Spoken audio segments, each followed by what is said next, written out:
Hello guys, welcome to my YouTube channel IT concepts. और आज हम लोग डिस्कस करेंगे आरएससीआईटी का जो क्वेश्चन एग्ज़ाम होने वाला है, दैट इज़ ऑन 7 जुलाई। 7 जुलाई को जो एग्ज़ाम होने वाला है हम उसी के लिए बात करने वाले हैं। इसके लिए जो इम्पोर्टेंट क्वेश्चंस हैं आज हम उस पर डिस्कस करेंगे। बूस्टर क्लास है आप लोगों के लिए, बहुत इंपॉर्टेंट क्वेश्चंस पर डिस्कस करूंगा मैं। और ये सारे वो क्वेश्चंस होंगे जिससे रिलेटेड क्वेश्चंस आपके साथ आ सकते हैं। पुराने क्वेश्चंस हैं जो आरएससीआईटी में पूछे गए हैं, इससे रिलेटेड जो भी क्वेश्चन बन सकता है मैं उस पर भी आपके लिए डिस्कस करूँ। ठीक है, तो सबसे पहला जो मेरा क्वेश्चन है, हिंदी इंग्लिश दोनों मोड में हमारा रहेगा टीचिंग। यस, देखिए पहला क्वेश्चन हमारा जो है that is what is big data. किसकी बात करें हम लोग? बिग डेटा की बात करें कि बिग डेटा क्या है। तो मैं आपको बता देता हूँ, बिग डेटा में फर्स्ट है इसका उपयोग एमएस वर्ड में दस्तावेज के नहीं, एमएस वर्ड में यूज़ नहीं होता है। यह डेटा सेट है जो इतने विशाल और जटिल होते हैं कि permanent data processing application software से निपटने के लिए अपर्याप्त हैं। वर्कशीट में एक क्षेत्र से स्वरूपूर्ण की प्रतिलिपि बनाने के लिए, और एक डायरेक्टरी है जिसे बेसिकली स्टोर डायरेक्टरी में स्थानांतरित किया जाता है। या फिर इसको अगर मैं इंग्लिश में बात करता हूँ तो बेसिकली हमारा जो क्वेश्चन क्या होगा, डेटा सेट का जो आंसर होगा कौन सा होगा? बी आंसर होगा। देखिए बिग डेटा क्या है मैं आपको बताता हूँ। आप जो दिन भर व्हाट्सएप यूज़ कर रहे हैं, फेसबुक यूज़ कर रहे हैं, इंस्टाग्राम यूज़ कर रहे हैं, इससे डेली कुछ ना फोटोज़ है और ये मैसेजेस आ रहे हैं, जो डेटा जनरेट हो रहा है, जो बहुत ही ज़्यादा डेटा है, जिसका वॉल्यूम बहुत ज़्यादा है, that is called big data. ठीक है, तो हमारा जो आंसर रहेगा वो ये रहेगा कि it is a data set that are voluminous, जिसका वॉल्यूम बहुत ज़्यादा है। ठीक है, और डेटा प्रोसेसिंग सॉफ्टवेयर्स भी जो है, एप्लीकेशन सॉफ्टवेयर्स, वो भी उस पर काम नहीं कर पाते हैं। बहुत हाई लेवल सॉफ्टवेयर की रिक्वायरमेंट है उस डेटा पे काम, that is called big data. अच्छा, दूसरा जो क्वेश्चन है that is which of the following service can be availed through E Mitra portal. देखिए ई मित्र पोर्टल से आप क्या क्या काम कर सकते हैं, क्वेश्चन यही हमारे पास। बिल पेमेंट कर सकते हैं, एप्लीकेशन सर्टिफिकेट्स का काम कर सकते हैं, ग्रीवियंस फिल कर सकते हैं, ऑल ऑफ दीज सारे काम हम उससे। ठीक है, ई मित्रा पोर्टल आपको पता है जिस पर आप बिल पे कर सकते हो, सारी फैसिलिटीज गवर्नमेंट की उसके ऊपर available. What is the shortcut key to start for starting a slide show.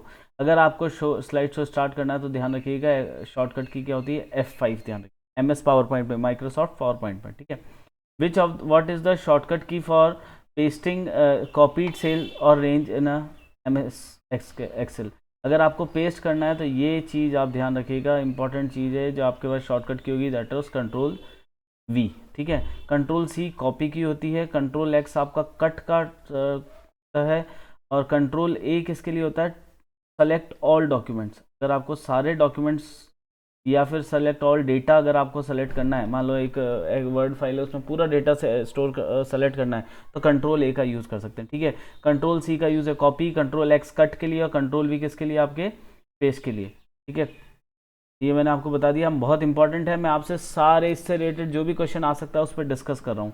बहुत इंपॉर्टेंट क्लास रहेगी आप लोग के लिए। व्हाट इज़ द शॉर्टकट की और ओपनिंग अ न्यू डॉक्यूमेंट। अगर आपको एक नया डॉक्यूमेंट ओपन करना है तो उसके लिए शॉर्टकट की क्या है? कंट्रोल+N, ध्यान रखिए।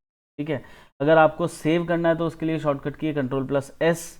अगर आपको एक नया डॉक्यूमेंट ओपन करना है तो shortcut key is control O, and control P is for print. चारों इंपॉर्टेंट है शॉर्टकट कीज जो पूछी जा सकती है यहाँ। ठीक है, चलिए नेक्स्ट। सिक्स क्वेश्चन है, what is the which of the following is the latest version of the Microsoft window operating system.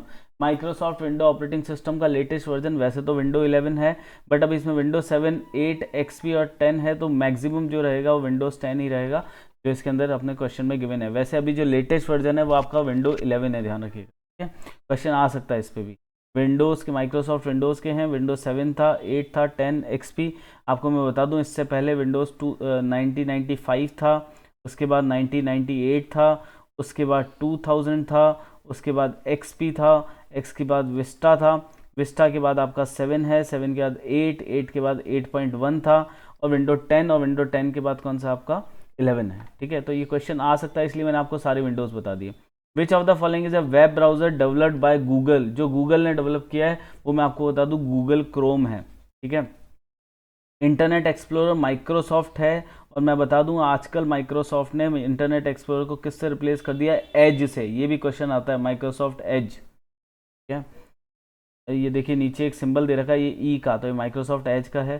Firefox Mozilla का है, और ये ध्यान रखिएगा मोजिला फायरफॉक्स एक ओपन सोर्स है, मतलब फ्री ऑफ कॉस्ट अवेलेबल है, ध्यान रखिएगा। और सफारी किसका है? एप्पल का वेब ब्राउजर है। बहुत इंपॉर्टेंट क्वेश्चंस हैं, इससे रिलेटेड दूसरे जो भी क्वेश्चन आ रहे हैं मैं आपके साथ डिस्कस कर रहा हूं ताकि आपको इससे रिलेटेड जो भी क्वेश्चंस मिले उसे आप इजीली सॉल्व कर पाएं। अगला क्वेश्चन है what following are the types of LCD panel. जब मैं आप एलसीडी पैनल की बात करते हैं, फ्लैट पैनल तो एलसीडी है बट लेजर नहीं है, लेजर प्रिंटर का टाइप है, तो ये इसका आंसर नहीं होगा। नॉर्मल और रूफ माउंटेड, ये आपके बेसिकली प्रोजेक्टर की बात कर रहा है। प्रोजेक्टर होते हैं या तो रूफ पे माउंट होते हैं, नॉर्मल होता है। एक मैश मॉडल कर्व भी नहीं होता, तो इसका आंसर रहेगा नन ऑफ दीज, कोई सा भी ऑप्शन नहीं है, एलसीडी पैनल के ऑप्शन नहीं है। एलसीडी पैनल्स में जो होते हैं फ्लैट पैनल होते हैं, एलईडीज हैं, और ये रहती है आपके पास लेजर है, जो है प्रिंटर का नाम है, ध्यान रखिएगा, laser is a type of print. How many pins are there in VGA cable, ये गलत है सर। वीजीए केबल में मैं आपको बता दूं 15 पिन्स होती हैं। वीजीए केबल एक ब्लू कलर की केबल होती है जो जनरली हमारे कंप्यूटर पीसी सीपीयू से मॉनिटर में लगाई जाती है या फिर प्रोजेक्टर में भी लगाई जाती है। ब्लू कलर की एक पिन होती है, इसमें 15 पिन्स होती है, तो 11, 12, 17, तो आंसर रहेगा इसका नन ऑफ दीज, ध्यान रखिएगा, ठीक है।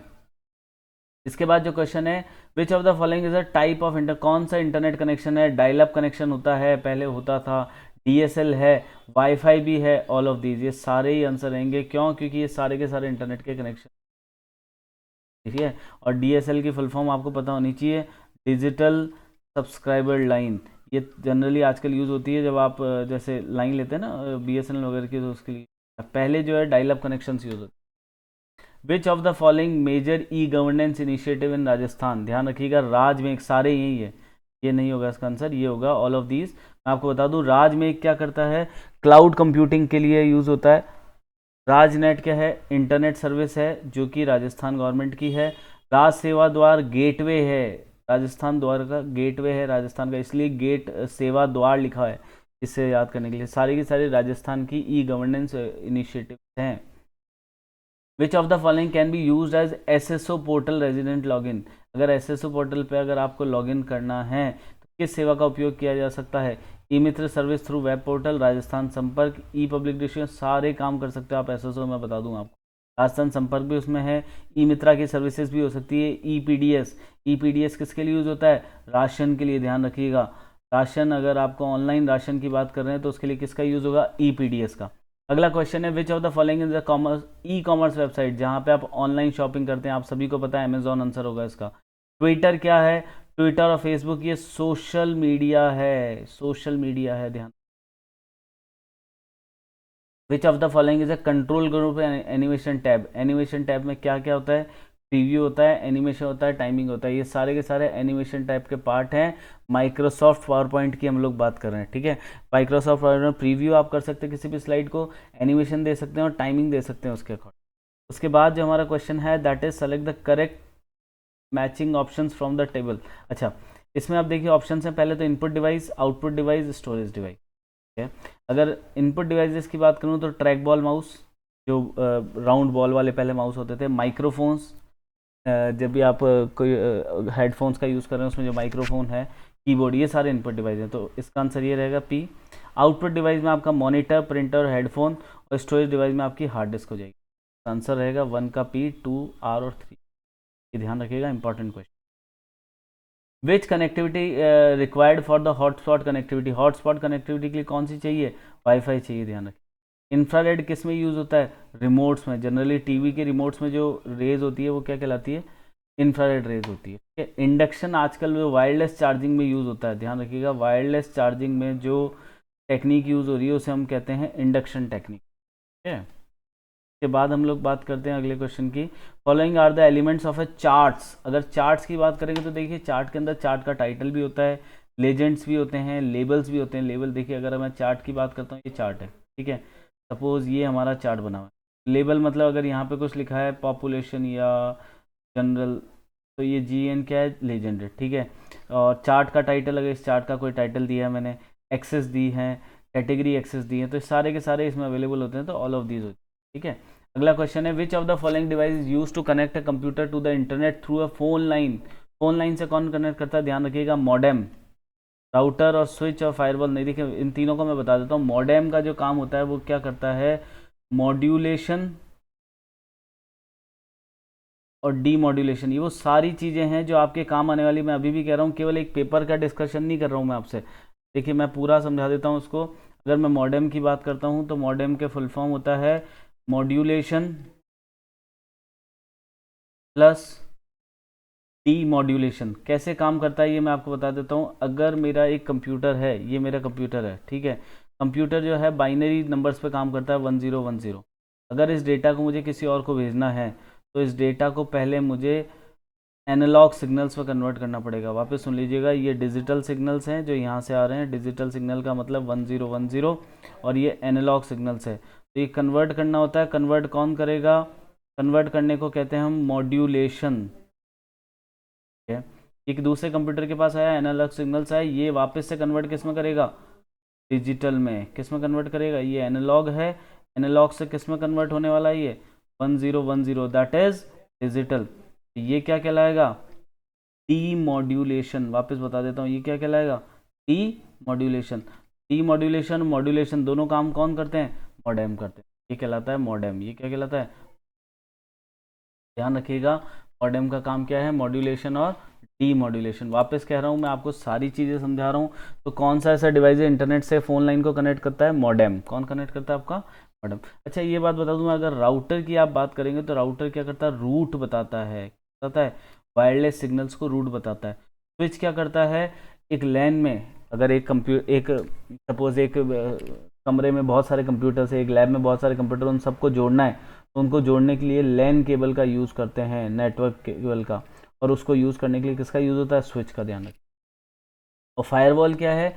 जैसे एंटीवायरस होता है कि भाई एंटीवायरस क्या करता है? कोई भी मतलब अनऑथराइज एक्सेस हमारे कंप्यूटर को नहीं करने, वैसे हमारा फायरवॉल होता है। फायरवॉल का क्या काम है? बेसिकली ये क्या करेगा? आपके कंप्यूटर को कोई भी अनऑथराइज एक्सेस से रोकेगा। ये सेम एज एंटीवायरस होता है, सेम एज एंटीवायरस की तरह ही काम करता है। विंडोज़ का ऑथेंटिक होता है फायरवॉल। नाम बता दिया, फायर है, फायरवॉल है, वॉल लगी है आपके कंप्यूटर के चारों तरफ ताकि उसको सेव करा जाए। कौन सा एक ओपन सोर्स है? ओपन सोर्स का मतलब ध्यान रखिएगा, फ्री टू ऑल लिखा है। मोबाइल ऑपरेटिंग सिस्टम की बात करें तो विंडोज़ ओपन सोर्स नहीं है, एप्पल का फ़ोन भी ओपन सोर्स नहीं है, iOS भी नहीं है, नन ऑफ दीज, दोनों ही नहीं है। ध्यान रखिएगा, अगर आप ओपन सोर्स विंडोज की बात कर रहे हैं तो इसके अंदर आंसर आएगा एंड्रॉयड। एंड्रॉयड एक ऐसा है जो कि ओपन सोर्स सॉफ्टवेयर है, बाकी कोई भी ओपन सोर्स नहीं है। मोबाइल ऑपरेटिंग सिस्टम की बात कर रहा हूँ। The full form of URL की मैं अगर बात करता हूँ, ये आपका जो आंसर होगा that is uniform resource locator. ये होगा यूनिफॉर्म रिसोर्स लोकेटर का मैं आपको मतलब बता देता हूँ। यूआरएल का क्या मतलब होता है? अगर मैं लिखता हूँ www.google.com, तो जो ये लिखा है मैंने, तो दिस इज़ कॉल्ड यूआरएल। अगर किसी भी वेबसाइट को आपको ओपन करना है तो उसको ओपन करने के लिए जिसका आप यूज़ करेंगे उसे कहते हैं हम यूआरएल, यूनिफॉर्म रिसोर्स लोकेटर। क्या नाम हो गया? www.google.com। बहुत इंपॉर्टेंट चीज़ मैं आपको बता रहा हूँ, ध्यान से सुन लीजिएगा। अच्छा, एक और बात, अगर यूआरएल की बात करते हैं, किसी भी कंप्यूटर का जो यूआरएल होता है उसको मतलब उसका डेटा को एक्सेस करने के लिए आईपी एड्रेस में चेंज करते हैं, में कन्वर्ट करते हैं, ये कहलाता है आईपी एड्रेस। अच्छा, यूआरएल को आईपी एड्रेस में काम करने का काम कौन करेगा? डीएनएस। डीएनएस का मतलब क्या है? Domain name system. बहुत इंपॉर्टेंट चीज़ बता रहा हूँ, क्वेश्चन आ सकता है। यूआरएल का क्या मतलब होता है? Uniform resource locator. बता दिया आपको, ये यूआरएल है। यूआरएल को आईपी एड्रेस में चेंज किया जाता है, कौन करता है? डीएनएस करता है, जैसे कहते हैं हम domain name system. Important topic था जो मैंने आपको बताया है, क्वेश्चन आ सकता है। ठीक है, अगले क्वेश्चन की हम लोग जाते हैं। अच्छा, विच ऑफ द प्रिंट डेटा और इंटीजर स्ट्रिंग। अच्छा, प्रिंटर्स की अगर मैं बात करूं, कौन कौन से प्रिंटर होते हैं एक बार डिस्कस कर लेते हैं, फिर उस क्वेश्चन पे आएंगे हम लोग। ठीक है, अगर आप प्रिंटर्स की बात करेंगे तो प्रिंटर्स देखिए दो टाइप के होते हैं, एक तो इम्पैक्ट और एक नॉन इम्पैक्ट। वापस बात कर रहा हूँ, एक तो इम्पैक्ट प्रिंटर होते हैं जो पहले यूज़ हुआ करते थे, अभी भी होते हैं बट बहुत कम, रेयरली यूज़ होते हैं। देखिए, इम्पैक्ट प्रिंटर्स वो होते हैं जिसमें पेपर और प्रिंटिंग हेड का डायरेक्ट कनेक्शन होता है, जिसमें थोड़ी सी वॉइस जनरेट होती थी पहले। ऐसे एक तो होता था चेन प्रिंटर, एक होता था इसके अंदर आपका ड्रम प्रिंटर, एक होता था आपका डेजी व्हील प्रिंटर। ठीक है, chain printer, drum printer, Daisy wheel printer और लाइन प्रिंटर, ये सारे के सारे इम्पैक्ट हैं। अच्छा, नॉन इम्पैक्ट की बात करूं, एक प्रिंटर होता है जिसे हम कहते हैं लेज़र प्रिंटर, और दूसरा जो प्रिंटर होता है जिसे हम कहते हैं इंक जेट प्रिंटर। ये भी क्वेश्चन है। कलर प्रिंटर होता है, कौन सा प्रिंटर होता है? ये कलर प्रिंटर होता है, ध्यान रखिए। ठीक है, में ब्रश होता है, ब्रश के थ्रू प्रिंटिंग होती है। लेज़र में लेज़र रेज होती हैं, ठीक है। और इसमें जो इंक भरी जाती है, आपने सुना होगा टोनर भरवा लो, तो टोनर भरने के लिए किसका यूज़ होता है? ड्राई इंक पाउडर का। क्वेश्चन ये भी हो सकता है कि भाई किस में ड्राई इंक पाउडर लगता है? लेज़र प्रिंटर में। इंकजेट प्रिंटर, कलर प्रिंटर होता है। एक और प्रिंटर होते हैं जो आजकल बहुत यूज़ होते हैं, जैसे कहते हैं हम 3D प्रिंटर। आप जैसा ऑब्जेक्ट बनाओगे, ऑब्जेक्ट का ऑब्जेक्ट ही बन जाए। प्रिंटिंग बेसिकली ऑब्जेक्ट बनाने के लिए काम में। Line printer, daisy wheel printer, drum printer, chain printer, तो ये सारे प्रिंटर्स हो गए हैं। अब इसी के क्वेश्चन की बात करते हैं जो क्वेश्चन पूछा गया। क्वेश्चन ये है, कौन सा ऐसा डेटा है जो प्रिंट करता है इमेजेस को by spraying small droplet of ink. ध्यान रखिएगा, छोटे छोटे ड्रॉपलेट किस में जाते हैं? इंक, आपका इंकजेट प्रिंटर में। डॉट मैट्रिक्स नहीं होगा, इंकजेट प्रिंटर होगा। अच्छा, डॉट मैट्रिक्स प्रिंटर भी आपका इम्पैक्ट प्रिंटर का ही पार्ट है। लिख देता हूँ, एक और प्रिंटर हो गया इसी के अंदर, that is dot matrix printer. सारे के सारे जो भी इसको मैं कह रहा हूँ जिससे रिलेटेड जो भी क्वेश्चन आ सकते हैं मैं आपसे डिस्कस कर रहा हूँ, इसीलिए क्लास आप लोगों के लिए बहुत इंपॉर्टेंट है। अगर आपको ये क्लास अच्छी लगी हो तो प्लीज़ इस चैनल को लाइक करें, सब्सक्राइब करें, so you can get all such information, right. अगला क्वेश्चन है, which key combination use to insert duplicate slide. याद रखिएगा, डुप्लीकेट स्लाइड के लिए कौन सा हो जाएगा? Ctrl+D। अगर न्यू स्लाइड ओपन करनी है, न्यू स्लाइड के लिए तो Ctrl+M, और न्यू फाइल ओपन करनी है तो Ctrl+N। ये ध्यान रखिएगा, ये इंपॉर्टेंट होता है। भाई वर्ड में तो नया पेज ओपन कर लिए, नई फाइल ओपन करने के लिए हम Ctrl+N ही करते हैं, लेकिन यहाँ पे क्या होता है, नई फाइल ओपन करने के लिए Ctrl+N होता है, और स्लाइड ओपन करने के लिए Ctrl+M होता है। Ctrl+X किसके लिए होता है? कट के लिए, ऑलरेडी आप डिस्कस कर चुके हैं। अगला जो क्वेश्चन है, डीवीडी का फुल फॉर्म क्या है? That is digital versatile disc. ध्यान रखिएगा, आज पहले यूज़ होती थी, पहले सीडी का यूज़ हुआ करता था। सीडी का जो साइज़ होता था अराउंड 700 MB तक डेटा आ सकता था, और डीवीडी के अंदर जो डेटा आता था 4.2 GB, या फिर उसके बाद थी एक 8.4 GB, इतना डेटा आ सकता है। बट आजकल तो पेन ड्राइव्स का हम यूज़ करते हैं जिसमें 32, 64, 128 एक्सटर्नल हार्ड डिस्क भी आ गई है, तो ये सब का यूज़ होता है, राइट। इससे पहले फ्लॉपी डिस्क भी यूज़ होती थी, सबसे पहले फ्लॉपी डिस्क यूज़ होती थी, फिर सीडी आया, फिर डीवीडी आया, बीच में ब्लू रे डिस्क था, और आजकल आप पेन ड्राइव्स का यूज़ कर रहे हैं, right. Which of these runs on computer hardware and provide a platform to run another software. ध्यान रखिएगा, कंप्यूटर हार्डवेयर पे जो काम करता है, मैं आपको बता दूं, अगर ये बात करते हैं, ये कंप्यूटर का हार्डवेयर है। हार्डवेयर पे आप हमेशा ध्यान रखिएगा, एक चीज़ काम करती है, दैट इज ऑपरेटिंग सिस्टम, जिसे हम सिस्टम सॉफ्टवेयर कहते हैं। कौन सा सॉफ्टवेयर है? सिस्टम। अच्छा, सिस्टम सॉफ्टवेयर पे कौन काम करेगा?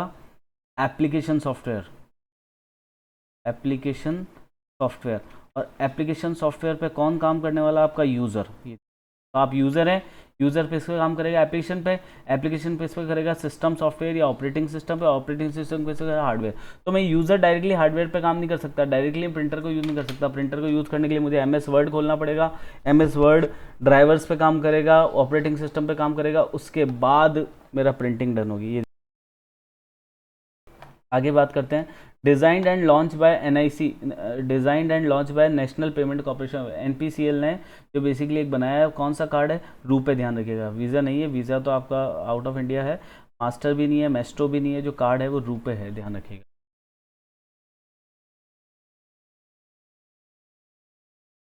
इसके बाद हम बात कर रहे थे, तो रुपे कार्ड हो गया हमारे पास, जो कि बेसिकली NCPL ने डिज़ाइन किया था। इसके बाद question, what is the process of turning on the computer. Computer को जो टर्न ऑन करते हैं हम बूटिंग, ध्यान रखिए, ठीक है ना। स्टार्टिंग नहीं कहते हैं उसको, स्टार्टिंग ठीक है, हम हमारे टर्म्स में बोल सकते हैं, बाकी जो एक्चुअल लैंग्वेज होती है दैट इज़ बूटिंग ओनली, ठीक है। हाइबरनेटिंग का मतलब शट डाउन नहीं है, ध्यान रखिएगा। दो स्टेट होती है, एक तो स्लीप मोड होता है, हाइबरनेट मोड। स्लीप मोड का मतलब क्या है? आपके सारे प्रोसेस चलेंगे बट आपका कंप्यूटर बंद नहीं होगा। हाइबरनेट का मतलब क्या है? कंप्यूटर बंद नहीं होगा बट प्रोसेस भी आपके ऑफ हो जाएंगे, वापस आपको लॉगिन करना पड़ेगा। बूटिंग भी ध्यान रखिएगा, दो चीज़ की होती है, एक तो वार्म बूटिंग और एक होती है कोल्ड बूटिंग। कोल्ड बूटिंग कब होता है? जब आपका कंप्यूटर रीस्टार्ट होता है, ध्यान रखिए। ये कब होता है? जब स्टार्ट होता है। इंपॉर्टेंट क्वेश्चन है, आ सकता है, ठीक है। इसके बाद हम बात करते हैं, कौन सा as an example of web browser. Web browser का एग्जाम्पल कौन सा है? सारे ही, गूगल क्रोम, सफारी, अभी डिस्कस किया था मैंने आपसे किस किस कंपनी के हैं। Which of the following can be considered e governance. E governance, driving licence e governance का पार्ट है। Driving a car it is not. Buying vegetable ये भी नहीं हो सकता। पेंटिंग टी शर्ट, तो आंसर क्या रहेगा? ड्राइविंग लाइसेंस जो है ई गवर्नेंस का पार्ट है। ई गवर्नेंस एक्चुअली ये चीज़ है कि आपकी जो गवर्नमेंट है उसकी फैसिलिटी को आप ऑनलाइन एक्सेस कर पा रहे हैं। Which of the following alignment option in MS Word aligns each line of the paragraph left and, ये एक अलाइनमेंट होता है। देखिए, एक तो होता है लेफ्ट, इसमें सारा टेक्स्ट लेफ्ट में चल जाता है, एक होता है राइट, एक होता है सेंटर, एक होता है जस्टिफाइड। जस्टिफाइड का क्या मतलब, आप देखो ये सारा टेक्स्ट यहाँ से कोई भी बाहर नहीं है और यहाँ एंड लाइन से भी कोई भी टेक्स्ट, सारे के सारे सेम लाइन में है ना, तो इसे कहते हैं जस्टिफाई। तो आंसर क्या आएगा आपका, जस्टिफाई। यही है क्वेश्चन कि लेफ्ट और राइट मार्जिन के बीच में रहता है और दोनों तरफ कोई भी डेटा बाहर नहीं जाता, बिल्कुल कट हो जाता है, मतलब एक तरीके से सेम लाइन में आ रहे हैं। तो आंसर क्या रहेगा इसका, जस्टिफाई। 4 होते हैं, ध्यान रखिएगा, left, right, centre, justify. Centre centre में रहता है, लेफ्ट लेफ्ट में, राइट राइट में, और जस्टिफाई क्या करेगा, दोनों तरफ से बिल्कुल सेम लाइन सीक्वेंस में रहेगा, उसे कहते हैं जस्टिफाई। अच्छा, इसका शॉर्टकट की भी पूछी जा सकती है, ध्यान रखिएगा। इसकी होती है Ctrl+J, की होती है Ctrl+L, राइट की होती है Ctrl+R। अच्छा, जब सेंटर की बात करें तो Ctrl+C मत करिएगा, क्योंकि Ctrl+C कॉपी की होती है, की होती है Ctrl+E। बहुत ही इंपॉर्टेंट है, क्वेश्चन आ सकता है, मैं आपको बता दूं। अच्छा, Google drive, one drive, drop box, ये किसके एग्जाम्पल है मैं बता दूं, क्लाउड स्टोरेज के, जहाँ पे आप अपना कोई भी इमेज है, वीडियो है, ऑडियो, उनको स्टोर कर सकते हैं क्लाउड के ऊपर, मतलब इंटरनेट के ऊपर। अच्छा, watermark option in use to insert text, text को पीछे हम इंसर्ट कर दें, बिल्कुल सही कह रहा है ये। दूसरा क्या है, indent option is use to change the spacing, गलत है ये कह रहा है 2 ऑप्शन में से कौन सा स्टेटमेंट सही है, गलत। देखो, वाटरमार्क कहाँ यूज़ होता है, पीछे यूज़ होता है टेक्स्ट का, बिल्कुल सही है। बट इंडेंट क्या करता है, लेफ्ट और राइट का स्पेस बताता है, ठीक है ना। तो यहाँ पे स्पेस नहीं बता रहा है, तो बेसिकली क्या हो जाएगा आपके पास, इंडेंट ये कह रहा है कि पैराग्राफ की स्पेसिंग बताता है, पैराग्राफ स्पेसिंग अलग है। इंडेंट क्या करता है, आपका जो डॉक्यूमेंट है, पेज है, उसके लेफ्ट राइट, जैसे अगर मैं इस पेज की बात करता हूँ, अच्छा अभी आपको इंडेंट समझा देते हैं। देखिए, अगर यहाँ बात करूँ तो टॉप से ये स्पेस छोड़ रहा है, लेफ्ट से ये स्पेस है, राइट से ये स्पेस है, और बॉटम से भी कुछ स्पेस है, तो वो कहलाएगा इंडेंटेशन, ठीक है। तो ये इसमें यही रहेगा, स्टेटमेंट 1 तो करेक्ट है बट स्टेटमेंट 2 करेक्ट नहीं, सर आपका ए रहेगा देने का, ठीक है। इसके बाद है, suppose obtain marks of each B2 B7 marks कर दिए। अच्छा, मैं इसको आपको बता देता हूँ एक बार किस तरीके से एक्सेल में शो कर देते हैं आपको कैसे काम करता है ये। Obtain marks of each papers are B2 B7, ठीक है। Maximum marks are 100, what is the percentage calculate करनी है। देखो, वो ये कह रहा है कि सपोज जैसे ये आपका है, इसमें 7 सब्जेक्ट के मार्क्स हैं, suppose subject 1, subject 2, subject 3, subject 4, subject 5, subject 6 और सब्जेक्ट 7, इनके मार्क्स हैं। सपोज मैंने मार्क्स एंटर करे, 100 में से मार्क्स है 75, 78, 82, 84, 78, 65 और 98, ये। अब मुझे परसेंटेज निकालना है। अब देखिए, परसेंटेज निकालने के लिए सबसे पहले हमें सम करना होता है। क्या करना होता है इन सबका, सम। सम कैसे करोगे, इक्वल्स टू सम, हम ब्रैकेट लगाएंगे, कहाँ से कहाँ तक का सम करना है, ये B2 से लेकर B7, तो हम लिखेंगे B2 से लेकर B7। जब सम करने के बाद सम को किससे भाग करोगे, जितने भी टोटल सब्जेक्ट कितने हैं, B7, ये B8 है, क्योंकि लास्ट कॉलम हमारा B8, ये ऊपर वाले को डिलीट कर देते ताकि हमारा B7 हो जाएगा, ठीक है। डिवाइड बाय कितने सब्जेक्ट में से मार्क्स हैं, ये 7 सब्जेक्ट हैं तो 700। तो इस तरीके से आप क्या कर सकते हैं, सम कर दिया, सम करने के बाद डिवाइड बाय 700 इंटू 100 करा तो आपका परसेंटेज कैलकुलेट हो, ठीक है। अब अगर इसकी मैं बात करता हूँ, क्वेश्चन क्या है, क्वेश्चन में देखो ये वाला रहेगा, B2 से B7 है, 6 सब्जेक्ट्स के मार्क्स है 600, तो आंसर आएगा ए। ऑप्टेन कोई फॉर्मूला नहीं होता, ध्यान रखिएगा, कई बच्चों ने गलती करी थी लास्ट ईयर में भी। तो सम का फॉर्मूला लगाया, डिवाइड बाय 600, क्योंकि हर एक क्वेश्चन 100 मार्क्स का है, इंटू 100। इस तरीके से आप इसको कर सकते हैं। 33 क्या है, इफ़ यू ऐड, अच्छा अब जब भी आप मेल भेजते हो, ध्यान रखिएगा, किसी को भी अगर आप मेल करते हैं तो एक तो ऑप्शन होता है टू का मतलब जिसको भेज रहे हो, CC का मतलब कार्बन कॉपी, मतलब अगर आप यहाँ लिखते हो, जिसको भी यहाँ जिसकी भी ईमेल आईडी लिखोगे उसको, इस 2 वाले को पता चलेगा कि आपने कॉपी इसको भेजी है। एक होता है BCC मतलब ब्लाइंड कार्बन कॉपी, मतलब कार्बन कॉपी तो जाएगी बट जिसको भेजी उसको पता नहीं चलेगा कि आपने ब्लाइंड कार्बन कॉपी भेजी है, उसको दिखाई नहीं देगा। तो यही क्वेश्चन है, देखिए, यदि आप ईमेल के संदेश को जोड़ते हैं तो संदेश उस प्राप्तकर्ता को भेज दी जाती है और जो रिसीवर है उसको पता दिखाई भी नहीं देगा, तो वो किसके थ्रू होता है, BCC के थ्रू, CC नहीं होगा, ध्यान रखिएगा, BCC होगा इसका। CC का मतलब कार्बन कॉपी है, जिसको भेज रहे हैं उसको पता चलेगा। BCC का मतलब उसको पता नहीं चलेगा। इंपॉर्टेंट क्वेश्चन है। अच्छा, DNS मैंने बताया था आपको, DNS किसको ट्रांसलेट करता है?